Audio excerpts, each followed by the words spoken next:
बिस्मिल्लाहिर्रहमानिर्रहीम। अस्सलाम वालेकुम डियर स्टूडेंट्स, कैसे। हमारी आज की जो क्लास है वो एलएलएम एंट्री टेस्ट के हवाले से है, जिसके अंदर बेसिकली हमने प्रीवियस पेपर को सॉल्व करने की एक सीरीज़ स्टार्ट की है। एक चीज़ फिर आप लोगों को बताता चलूँ कि प्रीवियस पेपर को हल करने का हरगिज़ ये मतलब नहीं होता कि ये आपका पेपर है और बस आप इसको तैयार कर लें और आप पेपर में पास हो जाएंगे। हाँ, ये ज़रूर होगा कि आज जब आप कुछ क्वेश्चंस देखेंगे, कोई 4 to 5 क्वेश्चंस ऐसे होंगे जो आपने कल के पेपर में भी देखे होंगे, तो मींस इस हद तक प्रीवियस पेपर से क्वेश्चंस आ जाते हैं। अगर हम सारे पेपर कर लेते हैं तो 10 से 15 किस्म के जो क्वेश्चन हैं, 10 से 15 टोटल नंबर ऑफ़ क्वेश्चंस वो हम हल कर सकते हैं प्रीवियस पेपर की मदद से।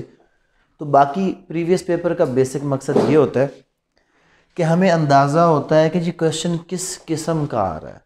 जैसे भी हमारा यहाँ का पहला क्वेश्चन है कि जो राइट टू इंफॉर्मेशन किस अमेंडमेंट के ज़रिए से जो है वो ऐड किया गया। अब जब हम बात करते हैं राइट टू इंफॉर्मेशन, इसका मतलब है कि उसने एक्चुअल क्वेश्चन पूछा किस चीज़ के हवाले से है, उसने पूछा है अमेंडमेंट्स के हवाले से कि कॉन्स्टिट्यूशन ऑफ पाकिस्तान में जो अमेंडमेंट्स आई हैं आपको क्या उसका पता है या नहीं। पहली बात जो अमेंडमेंट के हवाले से आपको पता होनी चाहिए कि 25 अमेंडमेंट्स आ चुकी हैं। कितनी आई हैं टोटल अभी तक? 25। लास्ट जो वैसे प्रपोज ज़्यादा हुई हैं, बट जो लास्ट पास हुई थी वो कौन सी थी? वो 25th अमेंडमेंट थी। थोड़ा सा आपको आइडिया हो कि ये कौन सी थी। 25th थी जिसमें फाटा मर्ज हो गया था। फाटा का जो मर्जर है वो किस अमेंडमेंट के ज़रिए से हुआ है? 25th अमेंडमेंट के ज़रिए से। बट ये क्वेश्चन तो अभी भी यहीं पे रह गया। राइट टू इंफॉर्मेशन, जो राइट टू इंफॉर्मेशन है ये आर्टिकल 19A है। आपको इसका आर्टिकल पता होना चाहिए, 19A। और कौन सी अमेंडमेंट थी? ये 18th अमेंडमेंट थी। जो 19A है उसके अलावा 10A फेयर ट्रायल, ये फेयर ट्रायल भी कब आया था? ये भी आपका 18th अमेंडमेंट में आया था। 25A जो आपकी एजुकेशन को फंडामेंटल राइट बनाया गया, ये सारे 18th अमेंडमेंट में है। 25A है, 10A है, 19A है। ये 18th अमेंडमेंट के ज़रिए से ये सारे फंडामेंटल राइट्स आपको ग्रांट किए गए थे। और फर्दर कौन सी अमेंडमेंट? 25th का तो हमें पता चल गया फाटा का मर्जर है। 24th जो अमेंडमेंट है वो किस चीज़ के हवाले से थी? जो सेंसस यानी कि मर्दमशुमारी है उसका रिज़ल्ट 24th अमेंडमेंट के ज़रिए से जब इनकॉर्पोरेट किया गया तो असम्बली के मेंबर्स की तादाद को कम और ज़्यादा किया गया था। तो आपको ये पता होना चाहिए कि 24 अमेंडमेंट। उसके बाद जो 21 और 23 है ये दोनों मिलिट्री कोर्ट्स के लिए हैं कि मिलिट्री कोर्ट्स का जो टाइम है वो कम ज़्यादा किया गया था। आपको मैंने एक लिस्ट ऑफ अमेंडमेंट पहले दे दी थी, आप उसको एक बार देख लें। तो मतलब एक क्वेश्चन आपका अमेंडमेंट्स के हवाले से आता है और जो ये करंट क्वेश्चन आया है इसका जवाब क्या है कि राइट टू इंफॉर्मेशन 18वीं तरमीम से ऐड हुआ था। दूसरा जी, procedure for the election of the president किस शेड्यूल में है? पाकिस्तान के कॉन्स्टिट्यूशन के शेड्यूल के procedure of election of president. अब शेड्यूल होते क्या है सब लोग जानते हैं कि किसी भी कॉन्स्टिट्यूशन, किसी भी एक्ट के आखिर पर जो आपकी लिस्ट, जो आपके टेबल्स, जो आपके फॉर्मेट, जो फॉर्म्स होते हैं वो शेड्यूल की सूरत में लगाए जाते हैं। तो जो प्रेसिडेंट का इलेक्शन है बेसिकली वो तो किस शेड्यूल में है? वो है 2nd शेड्यूल में। लेकिन 3rd शेड्यूल में क्या है? सबके ओथ दिए गए हैं। हर जो आर्मी ऑफिसर, उसके बाद सदर, स्पीकर, जो भी लोग पाकिस्तान में कॉन्स्टिट्यूशनल पोस्ट पर अपॉइंट होंगे उन तमाम के तमाम लोगों के जो ओथ हैं वो किस शेड्यूल में दिए गए हैं? 3rd schedule. 3rd शेड्यूल जो है, 3rd शेड्यूल में सब के सब लोगों के ओथ प्रॉपर लिखे हुए हैं कि कौन सा अथॉरिटी क्या ओथ लेगा। जैसे कि मिलिट्री का ओथ क्या है कि कोई भी शख्स जो military services of Pakistan join करेगा वो under article 244 read with 3rd schedule of the constitution of Pakistan एक ओथ लेगा that I shall not take part in any political activity. ये बाकायदा वो हलफ लेकर आते हैं। इस हल्फ के बाद अगर कोई बंदा अपने मार्शल लॉ को किसी भी सूरत जस्टिफाई करे तो हो ही नहीं सकता, क्योंकि दर हकीकत ये उसका हल्फ, उसके क्या हो जाएगी, ये चीज़ खिलाफ हो जाएगी। जब आप एक हल्फ उठा देते हैं कि मैं ये काम नहीं करूँगा, उसके बाद अगर आप वो काम करें, चाहे वो जिस भी सूरत में हो, वो जस्टिफाई हो सकता ही नहीं। खैर वो एक अलग बहस है। Procedure of election of president second schedule है। नेक्स्ट क्वेश्चन है जनाब, by virtue of article dash of the constitution of Pakistan parliament shall have the exclusive power to make laws. कि एक्सक्लूसिव पावर ऑफ पार्लियामेंट, यहाँ पर कुछ चीज़ें आप और भी समझ ले जनाब। ये तो हो गया exclusive power of president to make laws. President नहीं है, सॉरी, ये है National Assembly, exclusive power of National Assembly या पार्लियामेंट। थोड़ा सा आपको इसमें आइडिया होना चाहिए, जब हमारा कॉन्स्टिट्यूशन बना था, कौन सा कॉन्स्टिट्यूशन चल रहा है, 1973 का। 1973 का जब कॉन्स्टिट्यूशन बना था तो इसमें कितनी लिस्ट थी लेजिस्लेटिव, 3 लिस्टें थी। कितनी थी, 3। ये लिस्टें क्यों दी जाती हैं? आप सब लोगों को पता है कि कुछ इदारे होते हैं जो सूबे के होते हैं और कुछ इदारे होते हैं जो क्या होते हैं, वफाक के। सूबे के इदारों के लिए कानून साजी सूबाई हुकूमत करती है, वफाक को लिए क्या करती है, वफाकी हुकूमत। लेकिन इससे पहले 3 लिस्ट थी। एक थी प्रोविंशियल लिस्ट, इसमें वो चीज़ें थी कि जिस पर आपकी सूबाई असम्बली कानून साजी करती थी। एक थी फेडरल लिस्ट, जिस पे कौन करता था, पार्लियामेंट ऑफ पाकिस्तान। तीसरी लिस्ट थी कंकरेंट। कंकरेंट का मतलब क्या होता है कि दोनों एक साथ। अब उसमें मसला आ जाता था ना, एजुकेशन कंकरेंट लिस्ट में था, वफाक कहता था सूबा नहीं करता, सूबा कहता था वफाक नहीं करता। तो 18वीं तरमीम में क्या किया गया, जहन में रखना कि ये जो कंकरेंट लिस्ट है इसको ख़त्म कर दिया गया। मतलब जिन मामलात में वफाक सूबों के मामलों में अगर कोई इंटरफेरेंस कर सकता था, क्योंकि उसकी क्या थी, कंकरेंट जो है वो जुरिस्डिक्शन में आते थे, तो कंकरेंट लिस्ट को ख़त्म कर दिया गया कि वफाक अब सूबाई मामलात के अंदर अमल दखल नहीं करेगा। तो अब अगर कोई पूछे कि कॉन्स्टिट्यूशन ऑफ पाकिस्तान में कितनी लेजिस्लेटिव लिस्ट है, 2 लेजिस्लेटिव लिस्ट है।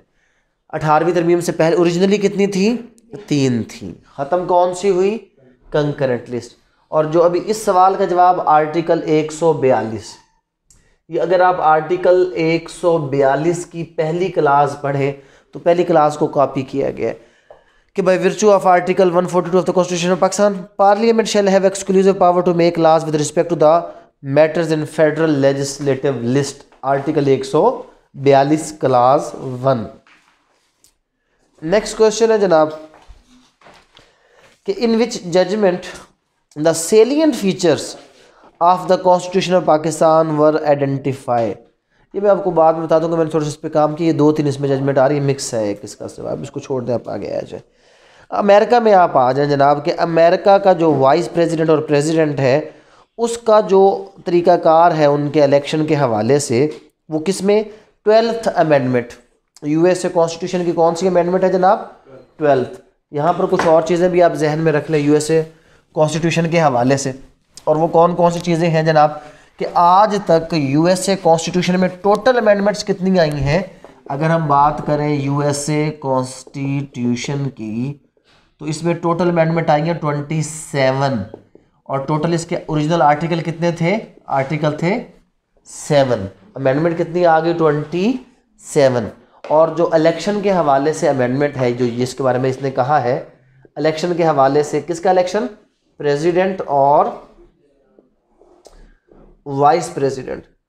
तो प्रेसिडेंट और वाइस प्रेसिडेंट का इलेक्शन, ये 12th अमेंडमेंट जो है उसके अंदर इसका जिक्र किया गया, उसको चेंज किया गया प्रोसीजर को। और उसके बाद क्या है कि एक और चीज़ ध्यान में रखना कि पहली 10 अमेंडमेंट, कौन सी, पहली 10, जो यूएसए कॉन्स्टिट्यूशन है, यूएसए कॉन्स्टिट्यूशन में जो फर्स्ट 10 अमेंडमेंट्स थी, यूएसए कॉन्स्टिट्यूशन की पहली 10 अमेंडमेंट जो है वो 1791 में की गई थी। और इनको क्या कहते हैं, इनको कहते हैं बिल ऑफ राइट। तो बिल ऑफ राइट क्या है, बंद कर दो यार, तो बिल ऑफ राइट क्या है? पहला सेट ऑफ 10 अमेंडमेंट्स जो यूएसए कॉन्स्टिट्यूशन में एक साथ, तो यूएसए और इनमें दर हकीकत ये है क्या, यूएसए के कॉन्स्टिट्यूशन में फंडामेंटल राइट्स नहीं थे, तो जो पहली 10 अमेंडमेंट है दर हकीकत उनके ज़रिए से यूएसए में फंडामेंटल राइट्स ग्रांट किए गए थे, तो उनको क्या कहते हैं? बिल ऑफ राइट कहते हैं। अच्छा जनाब, वो आगे फर्दर कह रहा है, बल्कि मेरे ख्याल में क्वेश्चन नेक्स्ट है भी कुछ ऐसा, the bill of right became US constitution part of the US constitution, तो मैंने आपको बता दी कहाँ पे बना है? 1791। बिल ऑफ राइट है क्या? यूएसए कॉन्स्टिट्यूशन के अंदर पहली 10 अमेंडमेंट, और पहली 10 अमेंडमेंट किसके साथ डील करती हैं? फंडामेंटल राइट के साथ डील करती हैं। यूएसए कॉन्स्टिट्यूशन वैसे इन्फोर्स कब हुआ, तो आप जहन में रखें कि ये 1787 में पास हुआ, 1799 में आफ्टर रेटिफिकेशन जो है ये इन्फोर्स हुआ था, और 13 स्टेट्स 13 रियासतें थीं जिन्होंने क्या किया था? 13 स्टेट या 13 रियासतें थीं कि जिन्होंने ये जो कॉन्स्टिट्यूशन ऑफ यूएसए इसका एग्रीमेंट साइन किया था। और फिलाडेल्फिया आप जहन में रख लें, फिलाडेल्फिया के मकाम पर ये सारा मामला हुआ था। फिलाडेल्फिया स्टेट के अंदर 13 रियासतें इकट्ठी हुई थी 1787 में, और फिर उसके बाद जो रेटिफिकेशन हुई तो वो कहाँ पर हुई? 1799। 1799 में जो है ये प्रमलगेट हो गया। पास कब हुआ? 1787। प्रमलगेट कब हुआ? 1799। नेक्स्ट है जनाब के मैग्ना कार्टा। अच्छा, मैग्ना कार्टा पहले, अब यूके कॉन्स्टिट्यूशन की तरफ आ गए। ये दो क्वेश्चंस तो थे आपके यूएस कॉन्स्टिट्यूशन के हवाले से, अब आए थोड़ा सा यूके कॉन्स्टिट्यूशन के हवाले से। यूके कॉन्स्टिट्यूशन के हवाले से जो क्वेश्चन आपसे पूछा गया है वो है जनाब मैग्ना कार्टा के बारे में। सबसे पहले तो आपको पता हो कि ये मैग्ना कार्टा ये है क्या चीज़? ये मैग्ना कार्टा, कार्टा चार्टर के लिए और मैग्ना का लफ्ज़ ग्रेट के लिए, तो इसका मतलब क्या हो गया? Great charter. और ग्रेट चार्टर का उर्दू में अगर हम माने निकालें तो क्या होगा? अजीम मुआहिदा, बड़ा मुआहिदा। आज तक हम पढ़ते तो है कि जनाब एक मैग्ना कार्टा, मैग्ना कार्टा, तो मैग्ना कार्टा इसको क्यों कहते हैं? क्योंकि इसका मतलब क्या है? एक अजीम मुआहिदा। ये इनफैक्ट जो यूके के पीपल हैं उनके दरमियान और उस वक्त जो किंग जॉन था ये उसके दरमियान मुआहिदा हुआ था कि जिसमें किंग जॉन ने लोगों को कुछ हकूक़ दिए थे, जो उनके बेसिक फंडामेंटल राइट्स हैं वो इस मुआहिदे के ज़रिए से लोगों को दिए गए थे। तो ये दर हकीकत एक एग्रीमेंट था between the people of the UK and that time king. King कौन था? King John. तो यहाँ पर उसने क्या पूछा बेसिकली कि जनाब ये किसने ग्रांट किया था? तो किंग जॉन ने ये ग्रांट किया था। The sovereignty of British parliament in England has been dash. ये जो इंग्लैंड के इसका दूसरा पूछा स्टैचूट ऑफ वेस्टमिनिस्टर। तो ये जो स्टैचूट ऑफ वेस्टमिनिस्टर है ना, ये दर हकीकत इंग्लैंड में पावर ट्रांसफॉर्मेशन का फेज़ स्टार्ट हो चुका है, और पावर क्या हो रही है? ट्रांसफ़र हो रही है। पहले कौन पावरफुल था? सबसे पहले पावरफुल था बादशाह। बादशाह ने कुछ पावर्स दी हाउस ऑफ लॉर्ड्स को, फिर सारी पावर लेता गया हाउस ऑफ कॉमन। तो दर हकीकत ये जितने भी दरमियान में कवानीन आ रहे हैं ख़ास तौर पर 19वीं सदी के, हर कानून में क्या हो रहा है कि जो आपकी पार्लियामेंट है यूके की उसकी पावर क्या होती जा रही है? बढ़ती जा रही है, और बादशाह की पावर क्या होती जा रही है? कम होती जा रही है। तो यहाँ पर भी क्या हुआ होगा? जो 1900 के बाद का है तो ये हो गई पावर उसने किसकी पूछी थी कि पार्लियामेंट की पावर के साथ क्या हुआ था? तो पार्लियामेंट की पावर क्या हुई थी जनाब? इसमें एक्सटेंड हो गई थी, इंक्रीज हो गई थी या एक्सटेंड हो गई थी। किसास फॉर कत्ले अमद शैल नॉट बी इन्फोर्स्ड। किसास फॉर, पहली सूरत पढ़ लें जनाब, अगर कोई बंदा अफेंडर मर जाता है तो क्या किसास हो सकता है? मर गया तो किसास ऑटोमेटिकली क्या हो गया? ख़त्म हो गया। तो किसास का भी इन्फोर्स नहीं किया जाएगा जब offender dies before the enforcement of किसास। ऑप्शन ए हो गया कि अगर कोई भी शख्स किसास से पहले मर जाए तो उस सूरत में किसास आपका एप्लीकेबल नहीं होगा। किसास फॉर कत्ले अमद कब इन्फोर्सेबल नहीं है। अच्छा, एक है यहाँ पर लफ्ज़ जो लिखा हुआ ना, देखिए इन्फोर्स, ये पॉइंट थोड़ा सा आपने समझ लेना है। ये कह रहा है कि किसास व्हेन नॉट इन्फोर्स्ड, कि मतलब इन्फोर्स नहीं हो सकता पर एप्लीकेबल है। एप्लीकेबल है पर इन्फोर्स नहीं हो सकता। और अगर कोई आपसे ये पूछे कि जी एप्लीकेबल कब नहीं है, ये एप्लीकेबल उस वक्त नहीं है जब कोई शख्स अपने क्लोज ब्लड रिलेटिव, एक बाप अपने बेटे को, बेटा अपने बाप को मारे तो वहां पर किसास एप्लीकेबल ही नहीं होता। जहां एप्लीकेबल नहीं होगा वहां पर तो ऑटोमेटिकली इन्फोर्स हो सकता ही नहीं है। तो ये पूछ रहे इन्फोर्स कब नहीं होगा, तो जब offender dies before the enforcement of किसास, अगर वो पहले मर जाए। अगला क्वेश्चन बहुत ही आसान है जनाब के information in non cognizable cases. ये कितनी बार मैंने आप लोगों को बताया, थोड़ा सा जहन पर जोर रख लें।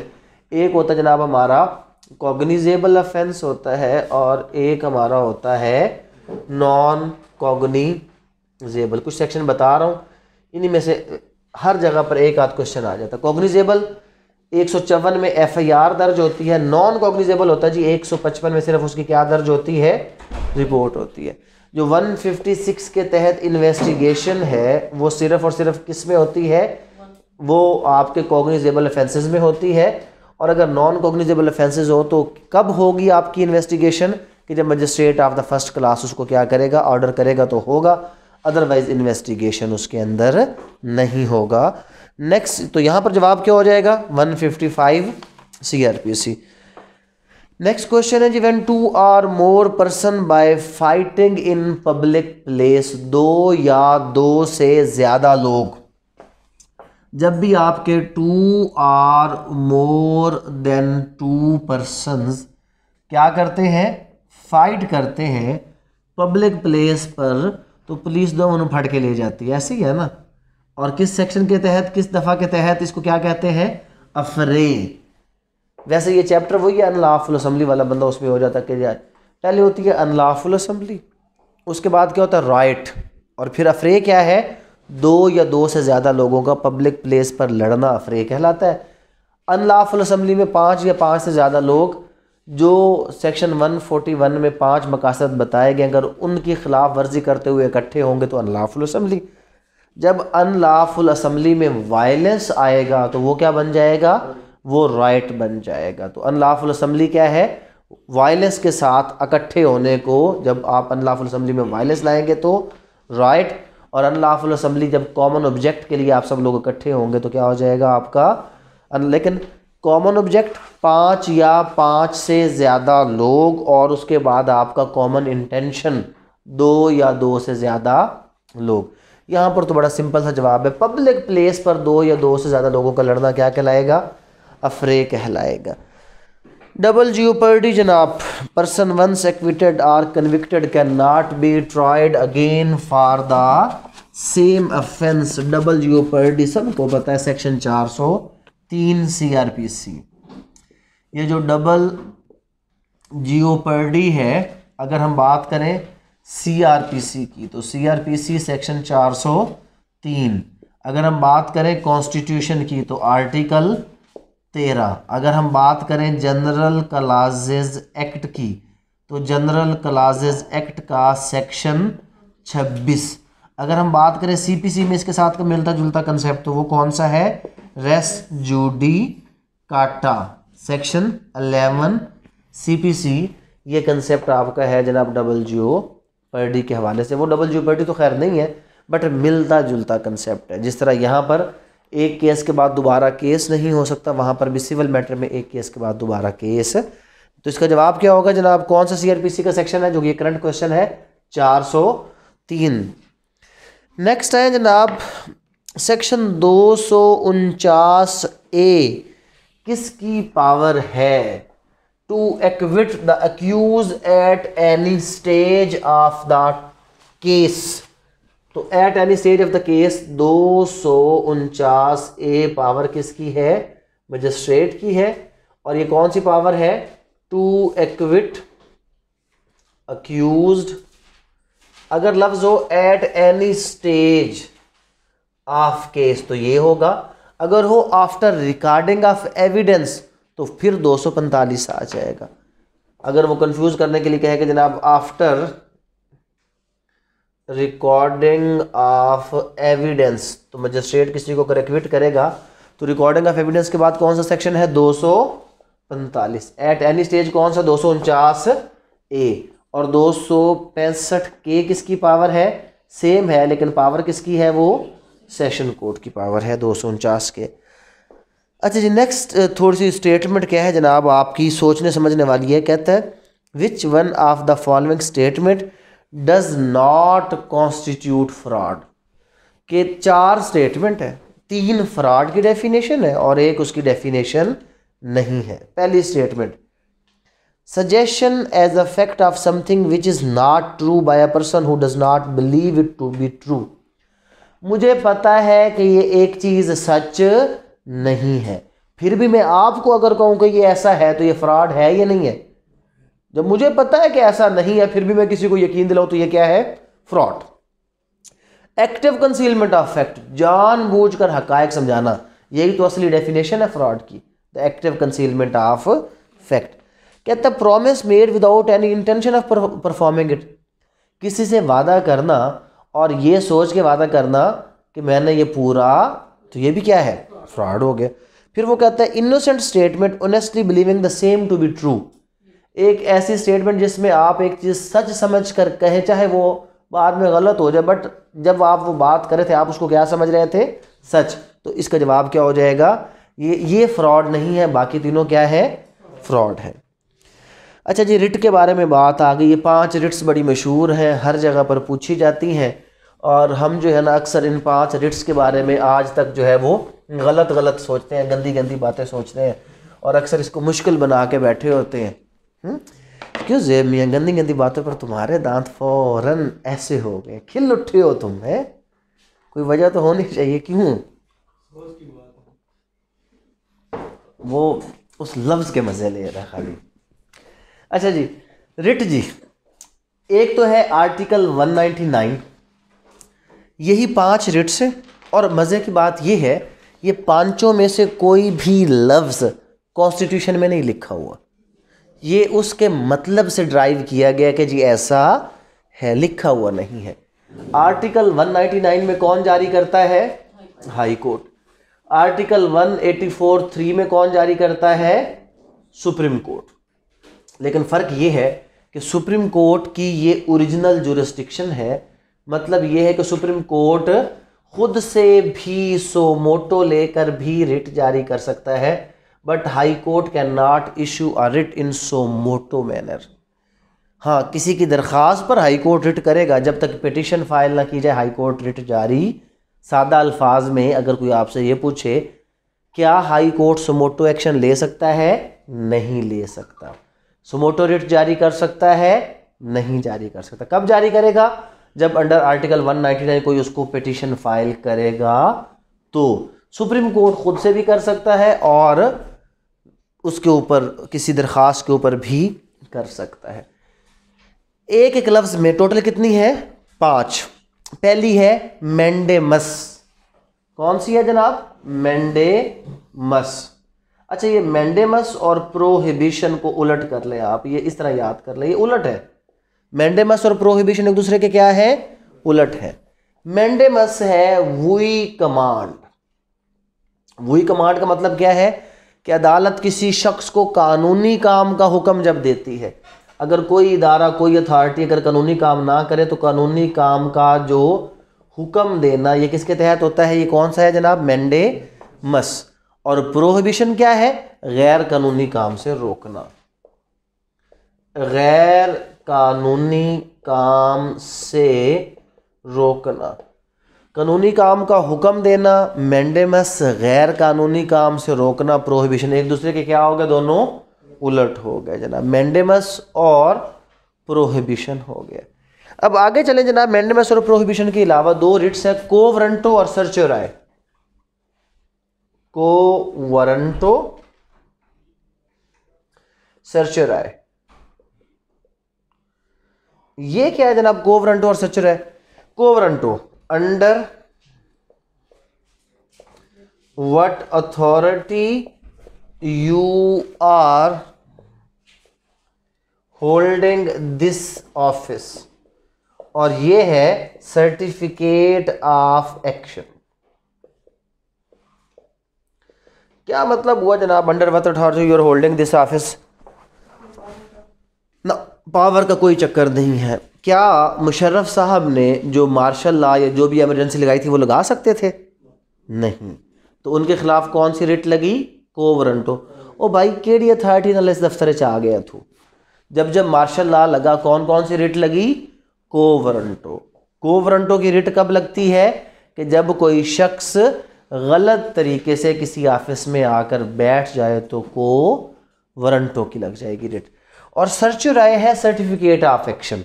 ओ भाई तेरे को अथॉरिटी सी ये ऑर्डर पास करने की, ये है सर्च्योराई। कि जब कोई लोअर कोर्ट या कोई और लोअर अथॉरिटी अगर गलत ऑर्डर पास करे तो हाई कोर्ट उसको बुलाकर पूछता है कि भाई किस अथॉरिटी में ऑर्डर पास किया, सर्टिफिकेट ऑफ द एक्शन मांगती है उससे। और को वारंटो में क्या मांगती है? Under what authority you are holding this office. एक रिट रहेगी जी हैबियस कॉर्पस। और हैबियस कॉर्पस क्या है? हैबियस कॉर्पस है जनाब इलीगल डिटेंशन के हवाले से जब भी कोई रिट आप फाइल करते हैं तो हैबियस कॉर्पस। यहाँ पर एक चीज़ याद रख लें, ये 5 रिटें आपकी 199 में भी हैं, लेकिन जो हैबियस कॉर्पस है ये 491 CRPC के मुताबिक सेशन कोर्ट भी कर सकता है और हाई कोर्ट भी कर सकता है। और सेक्शन 100 CRPC में यही हैबियस कॉर्पस के हवाले से वारंट, एक बात जहन में रख लें, मजिस्ट्रेट रिट जारी नहीं करता। क्या जारी करता है? सिर्फ सर्च वारंट जारी करता है। सेक्शन 100 के तहत अगर कोई इलीगली डिटेन पर्सन है तो उसके लिए वारंट जारी कर सकता है और कुछ भी जारी नहीं कर सकता। अब ये स्टेटमेंट पढ़ें और आप मुझे बताएंगे कि जी ये केड़ी रिट है। A writ which would be issued only where a legal right vested in petitioner and a corresponding statutory or public duty is to be performed by the respondent। उसको किसी काम करने का हुक्म देना है। कौन सी रिट लगेगी यहाँ पे? मैंडेमस लगेगी। किसी काम का हुक्म देना जब हम उसके लिए करते हैं तो ये आपकी रिट होती है मैंडेमस। रिजेक्शन ऑफ प्लेंट, अगर हम स्ट्रिक्ट सेंस में देखें, अभी CPC के कुछ क्वेश्चंस हैं वो देख लेते हैं। अगर स्ट्रिक्ट सेंस में देखूँ तो इसका जवाब नन इज करेक्ट है, लेकिन अगर थोड़ा सा हम इसको फ्लेक्सिबल बनाएं तो फिर इसका जवाब जो है वो डिक्री बन सकता है। क्योंकि जब आप देखें ना, सेक्शन 2 किसी को याद है? सेक्शन 2 सबसेक्शन 2 CPC किसी को याद है? अगर याद है तो आप जहन पर थोड़ा सा जोर दें तो उस पर आपको पता चलेगा कि वहाँ पर लिखा हुआ था rejection of plaint is a deemed degree. लिखा हुआ ना लफ्ज़, rejection of plaint is a degree नहीं लिखा हुआ। क्या लिखा हुआ है? Rejection of plaint is a deemed, क्योंकि वो डिक्री नहीं होती, वो क्या होती है? Deemed decree. अगर इस सेंस में देखो तो यहाँ पर ऑप्शन डिक्री ऑर्डर जजमेंट है, तो ये तो कोई भी ऑप्शन ठीक नहीं है। ये वैसे ओवरऑल क्वेश्चन फॉल्टी है। यहाँ पर डिक्री कह सकते हैं क्योंकि रिजेक्शन ऑफ प्लेंट डिक्री होती तो है, चाहे वो डीम ही क्यों नहीं होती। लेकिन अगर सही इसका हम जवाब करें तो जो रिजेक्शन ऑफ प्लेंट है दर हकीकत वो क्या है? रिजेक्शन ऑफ प्लेंट जो है वो डीम्ड डिक्री है। अच्छा, अभी तक कितने क्वेश्चन हो गए जनाब? 16 हो गए। कोई रिपीट हुआ? चलो अगला रिपीट कर लेते हैं। नेक्स्ट क्वेश्चन रिपीट हुआ है। पहला क्वेश्चन है जो पूरे पेपर में क्या हुआ है? रिपीट हुआ है। ठीक है, ये क्वेश्चन है जी कि amendment of pleading under order 6 rule 16 CPC। आपको पता हो कि जो CPC का ऑर्डर 6 है वो किसके साथ डील करता है? प्लीडिंग के साथ इन जनरल। अमेंडमेंट के लिए 2 रूल हैं इसमें, एक है रूल 16 और एक है रूल 17। हम ज़्यादातर दरख्वास्त जो देते हैं ऑर्डर 6-17 की। 6-17 किस लिए होता है? अपनी प्लीडिंग में अमेंडमेंट करने के लिए, ओन प्लीडिंग। जो ओन प्लीडिंग की अमेंडमेंट है वो है जनाब 6-17। बट जब आप कभी अदालत में जाकर ये कहते हैं कि जी ये जो दूसरा बंदा है इसने मेरे लिए स्कैंडुलस मटेरियल यूज़ किया है, जो इसने अपनी प्लीडिंग है उसमें जो ये बात लिखी है, मुझे क्या लिखा है कि जी ये बंदा नशा करता है, इसका association with the bad people है, तो ये तो गलत बात लिख दी है। और आप चाहते हैं कि ये बंदा अपोनेंट अपनी प्लीडिंग से वो चीज़ निकाले। तो जब आप अपोनेंट की प्लीडिंग से कोई स्कैंडोलेस मटेरियल को निकलवाते हैं तो किसके तहत निकलवाते हैं? रूल 16। अब जवाब देख लीजिए जनाब, यहाँ पर क्या है कि 6-16 की वो बात कर रहे, तो ये क्या है कि amendment which party desires in his opponent pleading. तो जो आप अपोनेंट की प्लीडिंग में डिज़ायर करते हैं उसको हम क्या कहते हैं? वो है 6-16। कंसेंट डिक्री जनाब कहता है जी consent decree is appealable as decree या ऑर्डर। तो कौन बताएगा कि कंसेंट डिक्री की अपील डिक्री की तरह होनी चाहिए, ऑर्डर की तरह होनी चाहिए? डिक्री है तो अपील किस तरह होनी चाहिए? डिक्री की तरह होनी चाहिए ना। क्यों भाई? होती कोई नहीं है। सेक्शन 96 के अंदर जाकर आप पढ़ेंगे तो वो कहता है कि जी सारी डिक्रियां अपीलेबल हैं लेकिन consent decree is not appealable. जो आपकी कंसेंट डिक्री है, consent decree is not appealable. Consent decree के ऊपर अंडर सेक्शन 96 कोई भी अपील लॉय नहीं करेगी। फर्दर वो कहता है जनाब कि अ suit in which the real dispute is between the defendants only. कौन सा मुकदमा होता है कि जिसमें प्लेंटिफ का तो मसला ही कोई नहीं। कहता है जी कि मुकदमा फाइल कर रहा है प्लेंटिफ और प्लेंटिफ ने मुकदमा फाइल किया वर्सेस डेफिनेटली किसके करेगा? डिफेंडेंट। कहता है जी दो डिफेंडेंट है, वन और दो डिफेंडेंट है। कहता है कि एक ऐसा मुकदमा है फाइल प्लेंटिफ कर रहा है लेकिन मुकदमा प्लेंटिफ को उसमें कुछ लेना देना है ही कोई नहीं। मुकदमा किनके दरमियान है? डिफेंडेंट्स के दरमियान। और ये जनाब वो आपने सुना नहीं होगा पराई शादी में अब्दुल्ला बेगाना था या दीवाना था, हाँ वो वाला। ये मुफ्त में मुकदमा कर देता है कि जनाब इन दोनों को अपना रोला मुकान। कौन सा सूट है? Inter pleader. Inter pleader suit.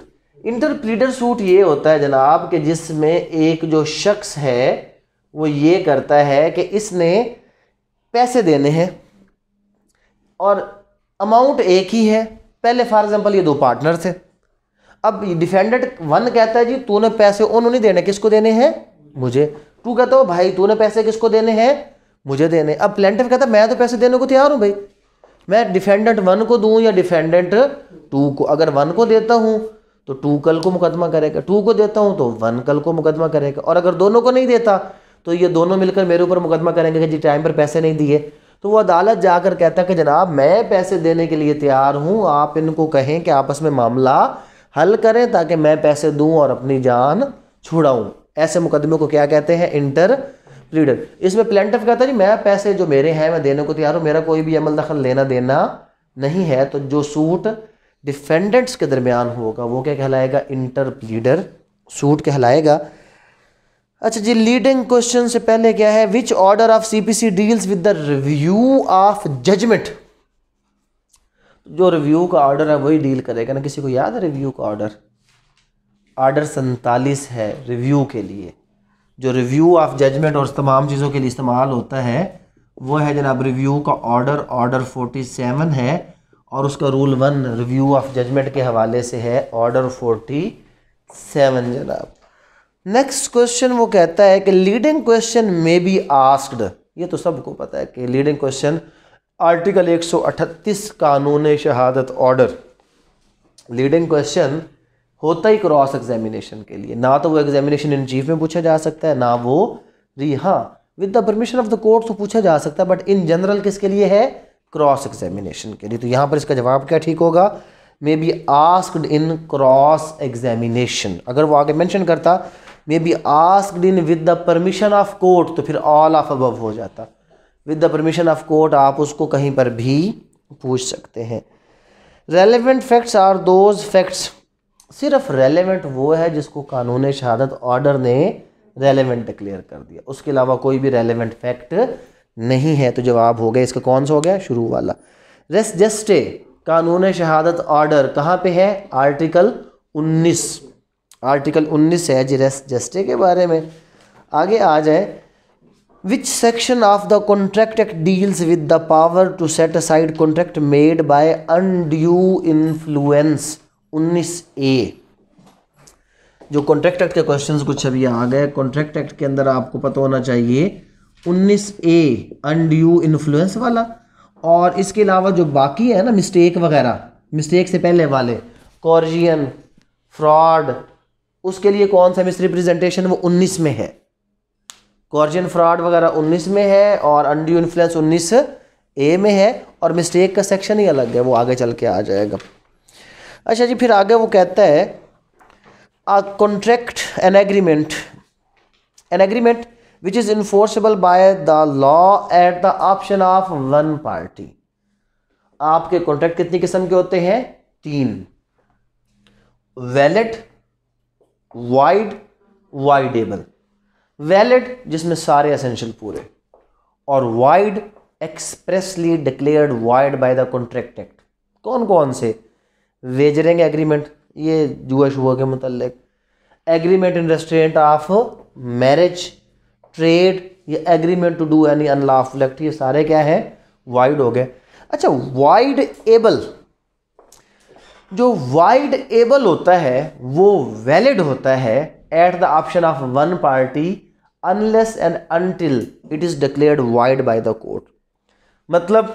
मतलब सिंपल से इसमें यह है कि एक शख्स गाड़ी खरीदता है 10 लाख रुपए की, और वो सबसे पहले अपोजिट पार्टी से पूछता है कि यार ये गाड़ी तेरी एक्सीडेंटेड तो नहीं है? वो कहता ना जनाब गाड़ी एक्सीडेंटेड नहीं है, बिल्कुल ठीक है। वो खरीद लेता। क्यों खरीदी है? क्योंकि गाड़ी एक्सीडेंटेड नहीं है इसलिए तो खरीदी।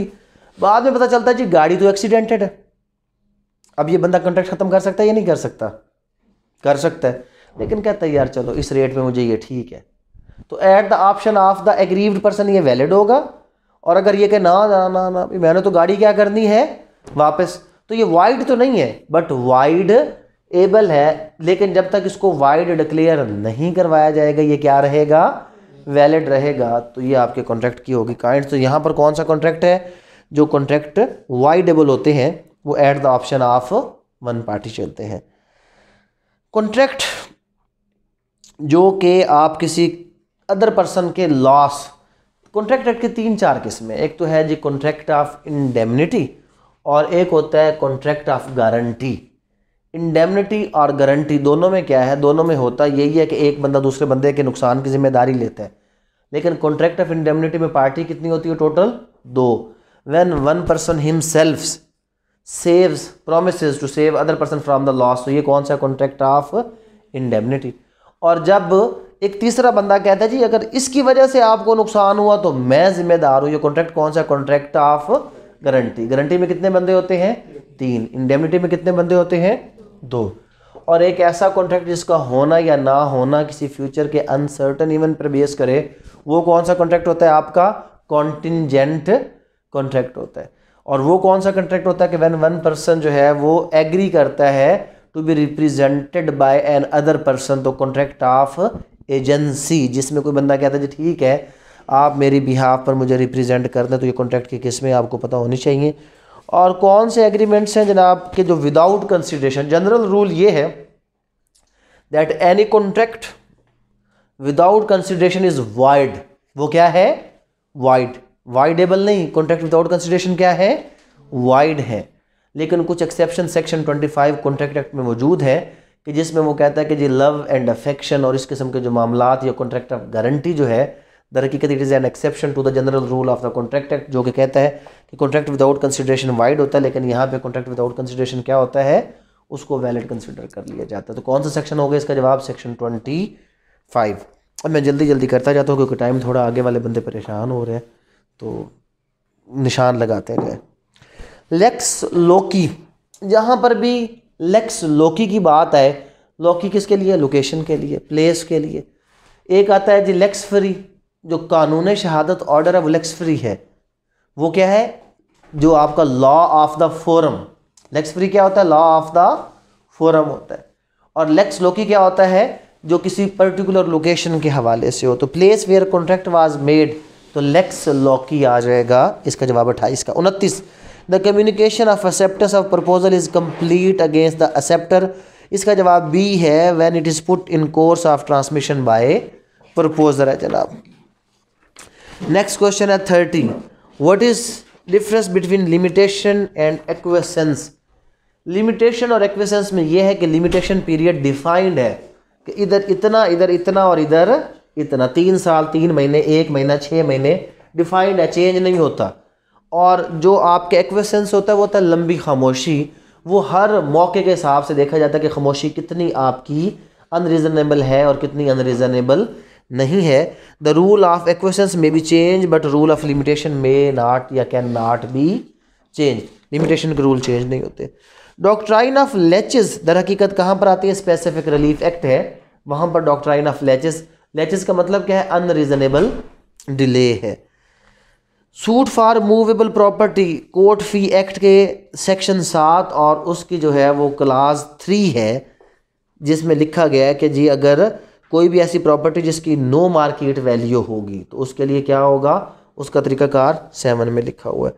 अच्छा जी, जो इंडोर्समेंट आप करते हैं किसी भी चेक वगैरह के बैक साइड पर जो दस्तखत होता है, इंडोर्समेंट इसी को ही कहते हैं। इसको पार्शल नहीं, ये फुल इंडोर्समेंट है।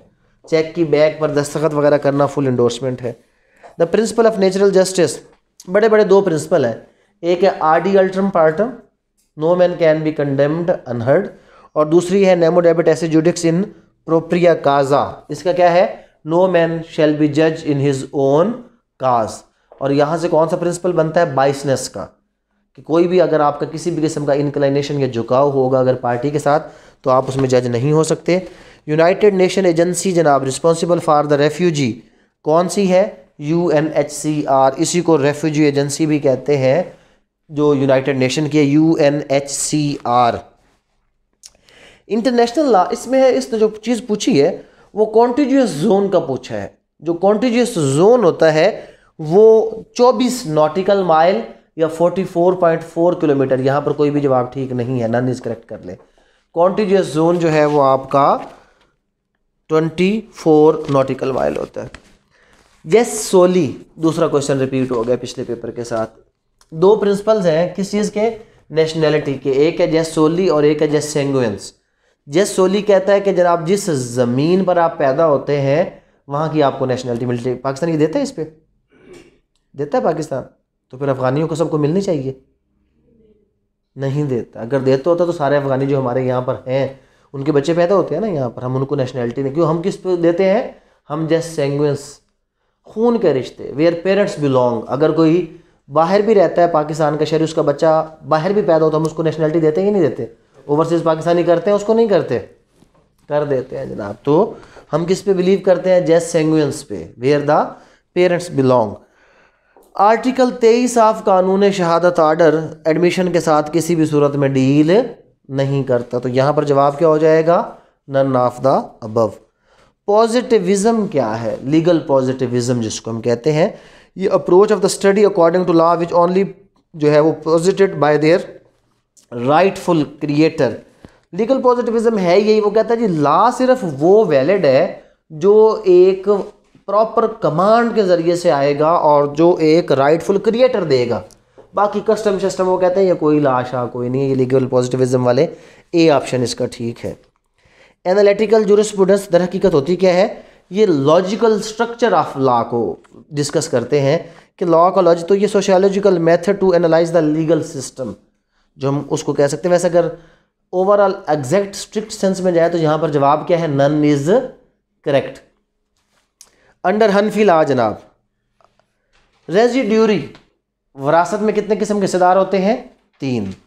सबसे पहले कौन से होते हैं, लीगल हियर्स होते हैं जिनके हिस्से क्या होते हैं, फिक्स होते हैं, जिनको क्या कहते हैं, जविल फुरूज कहते हैं। फिर असबात या रेजिड्यूरी होते हैं जो लीगल हियर्स के बाद जिनको हिस्सा मिलता है। और फिर उसके बाद क्या होते हैं, जविल अरहाम या डिस्टेंट किंड्रेड। अगर पहली दोनों कैटेगरी मौजूद नहीं है तो फिर किसको मिलेगा, तीसरी कैटेगरी को। तो जो पहली कैटेगरी के लीगल हियर है, the payment of debt due on the deceased, the claim of share, तो जो share holder of the first degree हैं, लीगल हियर्स हैं, उनको देने के बाद रेजिड्यूरी को हिस्सा मिलता है। तो जवाब इसका क्या होगा, सी सही होगा। कहता जी फीमेल जिसकी पुबर्टी नहीं है उसकी शादी क्या है, वाइड है या इर्रेगुलर, तो इर्रेगुलर होगी, वाइड नहीं होगी।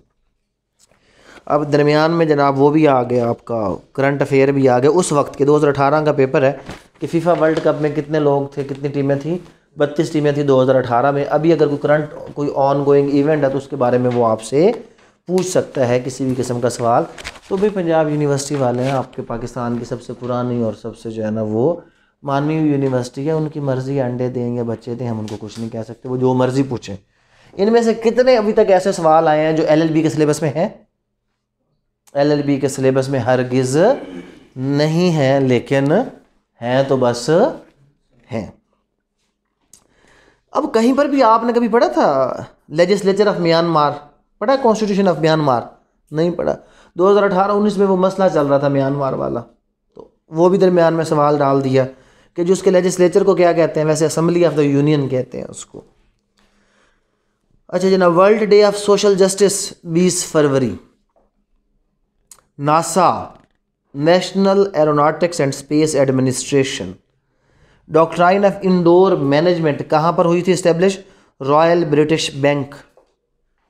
उसके बाद मीडियम साइज कंपनी, एक होती है लार्ज साइज और एक होती है मीडियम साइज। लार्ज साइज जिसका जो टोटल सरमाया है, कैपिटल है, वो 200 मिलियन से ज़्यादा हो वो लार्ज साइज, और जिसका 200 मिलियन से कम है वो कौन सी होगी? मीडियम साइज होगी। और कौन सी ऐसी कंपनी है जिसको स्टार्ट से पहले स्टेट बैंक ऑफ पाकिस्तान से परमिशन की ज़रूरत है? Banking company. कोई भी जो बैंक है पहले स्टेट बैंक ऑफ पाकिस्तान से परमिशन लेगा। और कौन सी ऐसी क्लास है जिसको मेमोरेंडम ऑफ एसोसिएशन में चेंज नहीं किया जा सकता? लायबिलिटी क्लास चेंज नहीं हो सकती, बाकी तमाम क्लासेस चेंज हो सकती हैं। तो टोटल मेरे ख्याल में कितने